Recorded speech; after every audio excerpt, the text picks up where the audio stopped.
For all of us who experienced those traumatic and painful days in 1981, it is hard to believe that 4 decades have passed since those 10 men sacrificed their lives.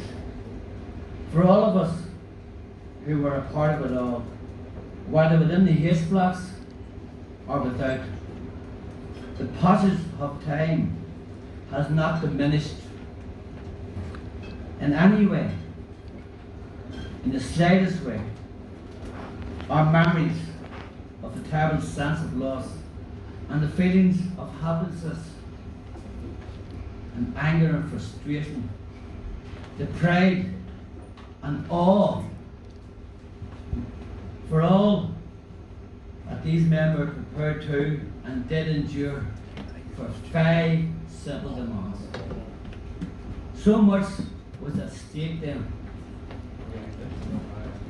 The British were determined to impose their criminalisation strategy at any cost. The blanket men were determined to resist at any cost, and they did. Inside and outside of the prison walls, all their efforts, which entailed the worst excesses of physical and psychological torture ever experienced in the history of Republican prison struggle. We endured it all. So much has changed since then. The political landscape here in the 6th county statelet, and to some degree in the 26th county statelet, as we knew it, has been transformed so much, it is still really hard to fathom, as we've seen it from them days. It's a process that all began in the hate blocks of Longcash, with young men like Kieran Nugent who proudly proclaimed that he would never wear the prison garb, that it would have to be nailed to his back. And never will we forget the late Paul McGlinchey and all the other first blanket men who had to bear the brunt of random feelings and sensory deprivation. They endured so much, and they showed us all the way it needed or had to be done, the only way. And the years on the blanket passed, locked up 24 hours a day. Day in, day out, month in, month out. Year in, year out.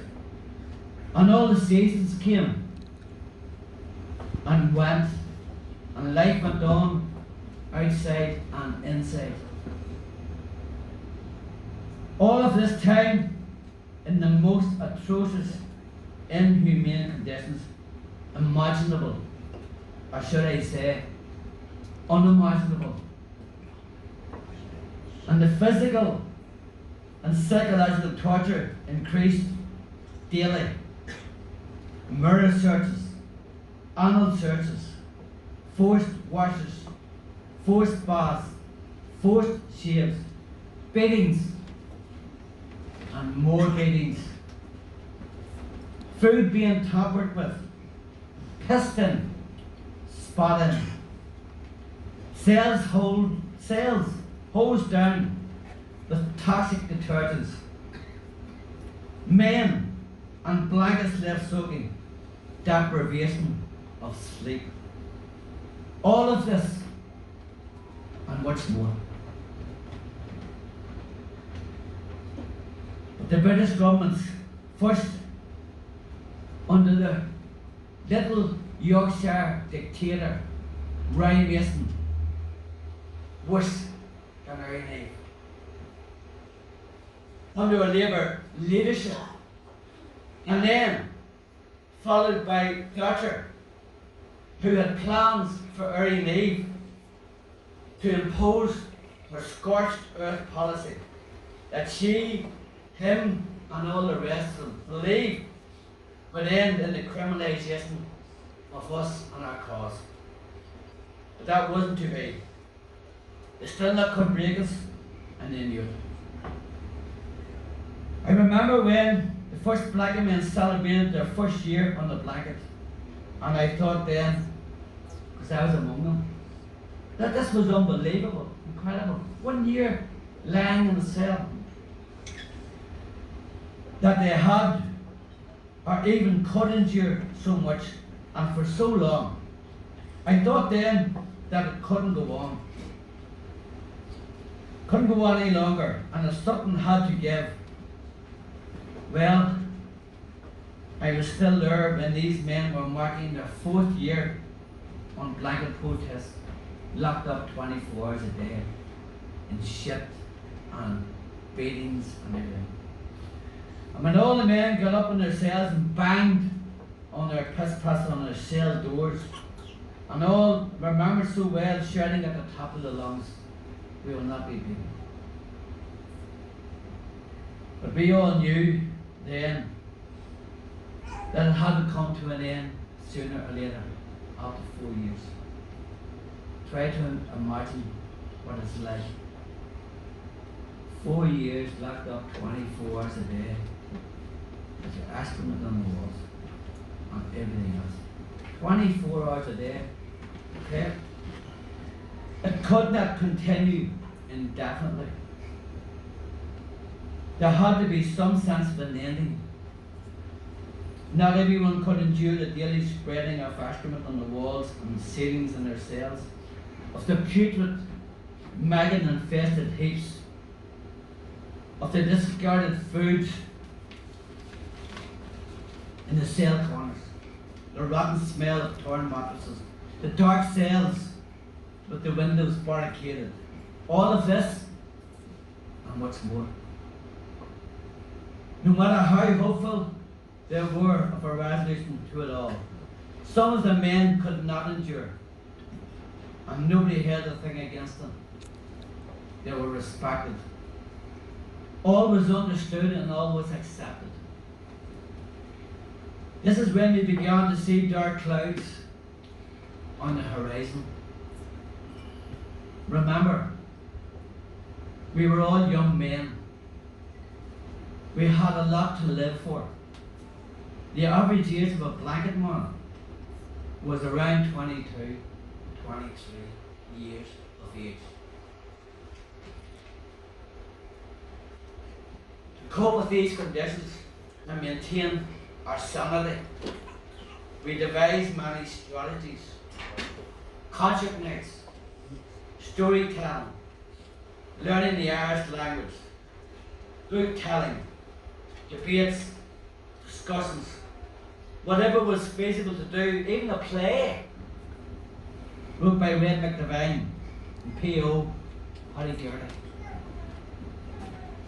But the time was coming and we knew it.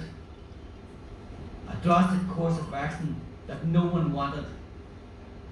More and more became inevitable.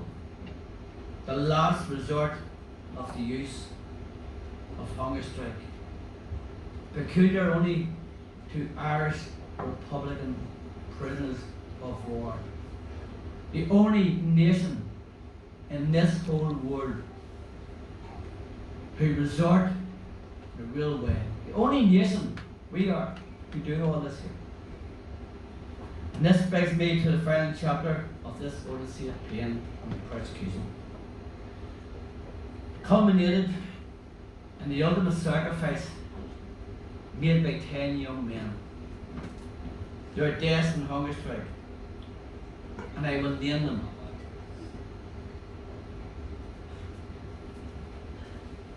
Bobby Sands, age 27, died May the 5th, 66 days. Francis Hughes, age 25, died May 12th, 59 days. Raymond McCreast, age 24, died May 21st, 61 days. Patty O'Hara, age 24, died May 21st, 61 days. Joe McDonald, the oldest, age 30. Died July 8th, 61 days. Martin Hershman, age 24. Died July 13th, 46 days. Kevin Lynch, age 25. Died August the 1st, 71 days. Kane Doherty, age 25.